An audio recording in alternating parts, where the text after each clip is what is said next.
Hello, everybody.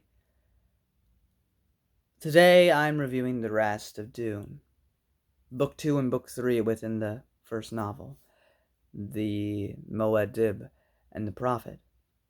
Now, I don't really have any spoiler notes. I'm going to be talking about this section of the book. Um, but I don't know, maybe I have to read this a couple times. I really didn't have too many, specific notes to write down like I do for the Star Wars Expanding Universe.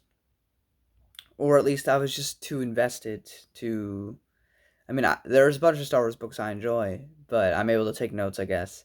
I was mostly just focusing on the plot and reading it and everything and enjoying it.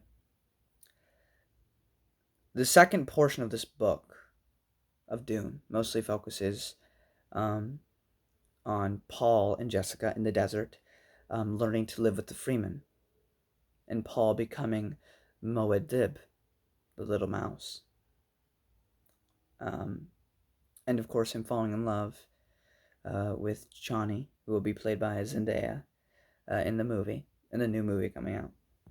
Um, and there's a lot of great things about this section. I'm getting to learn more about the Freeman Tribe. Um, Stilgar, who's a great character. I love Stilgar. Wonderfully written.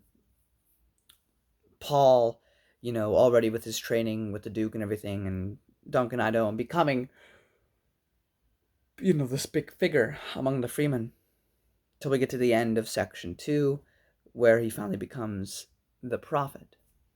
In all of section 3 essentially is the big final battle. The Freeman with the Moed Dib, Lisan al Gib versus the Harkonians. And by the end of it, Paul wins, and he is going to become the emperor. While he's going to be married to the emperor's daughter, but will have no sexual relation or personal relation with him at all. All she'll have is his name. Whereas Chani will be the true one he loves. Overall, I think this story is really great. Dune is not for everyone. I think I can say that without a shadow of a doubt. You either will love this book to death, like I have, or you will be so utterly bored. And I completely understand it either way.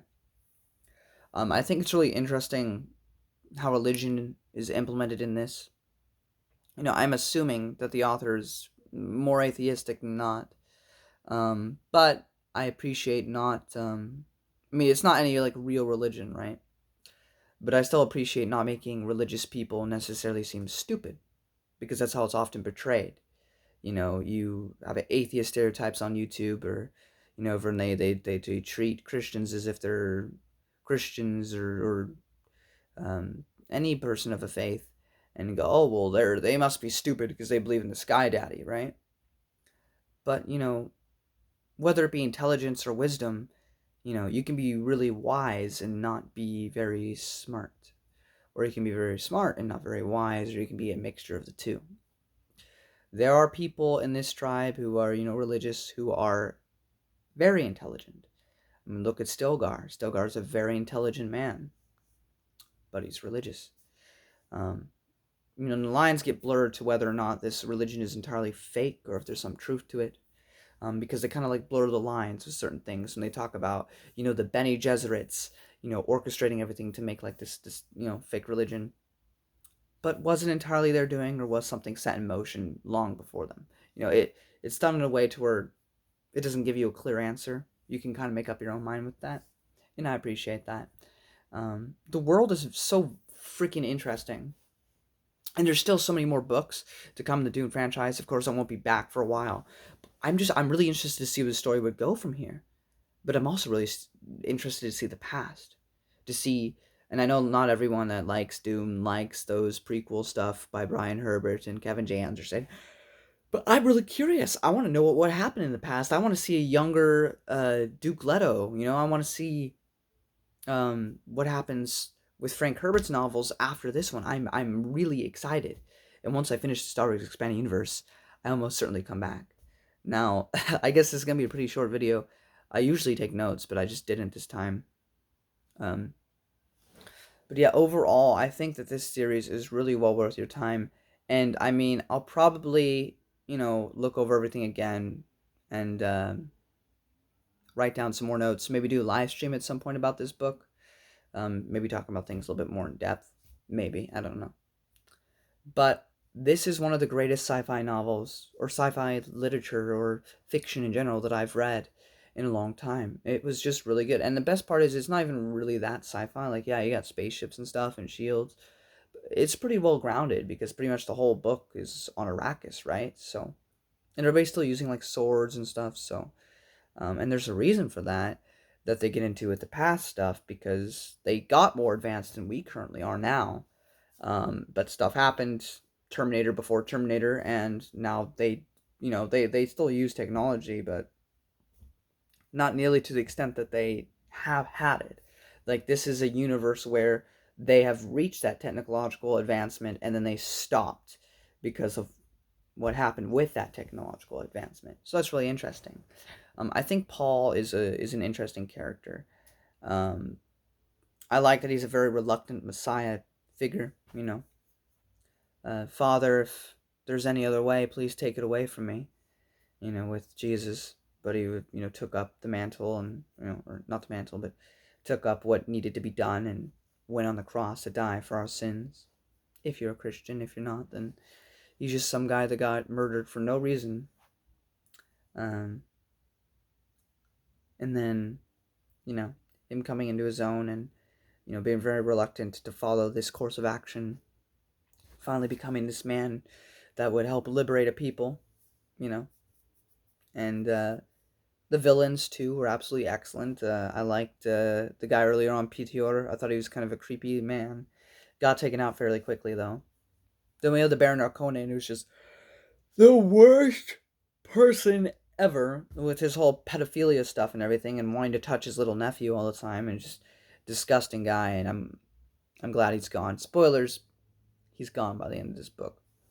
Um, I like Jessica too, and I love how this book, makes women, the women in this book. Some of them are very powerful, like strong and resilient women, but they don't usually disrespect men. They don't. I mean, there are some Bene Gesserit that think of themselves as better, right? But I just like that there's this complementary stuff where, like, the men, have the masculine qualities, and the masculine qualities, there's good in there. Not all masculinity is toxic. There's good stuff in there. And it shows, masculinity when it goes badly. Usually, like when Paul defeats another man and you see the fault in that man's reasoning, and having to keep Paul in check too, with Jessica bringing a bit of the feminine by having her be like, right after Paul kills somebody for the first time in like the second act of the book.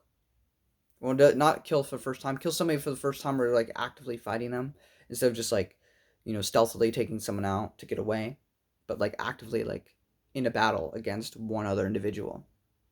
And then, if you survive that, you kind of, I'm the man. I survived. I killed that guy. I'm alive. Felt kind of good. But the first thing his mother says is, "How does it feel to be a killer?" To put him back in check, to be like, "Yeah, I just killed somebody. I should not glorify it." And it's a good complementary of the masculine and feminine. A good series to watch. Since I suck at book reviews and stuff, is Professor Geek. I'll leave a link in the description. Does a wonderful entire book study on this book, with his friend Al. So I think that is well worth your time. That's certainly what I'll be watching tonight after I get off work, while I do my workouts, so that way I can see what they had to say about the end of this book.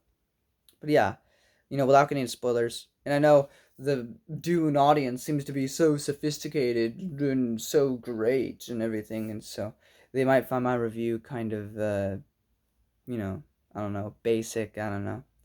I didn't really want to tell you too much. It's just so good. You need to give it a chance. You'll either love it or you won't. But if you love it, if you end up enjoying it, you'll really enjoy it. And it's certainly worth your time. Um, I don't know when the next time I'll be reading a Dune novel is. It's probably going to be a very long while, but it has definitely been an interesting experience going through one of the most prolific um, books in all of literature, I think. I mean, this book is, some people say it, and I didn't know what to think of that. This is kind of like a Lord of the Rings, but for sci-fi. It is.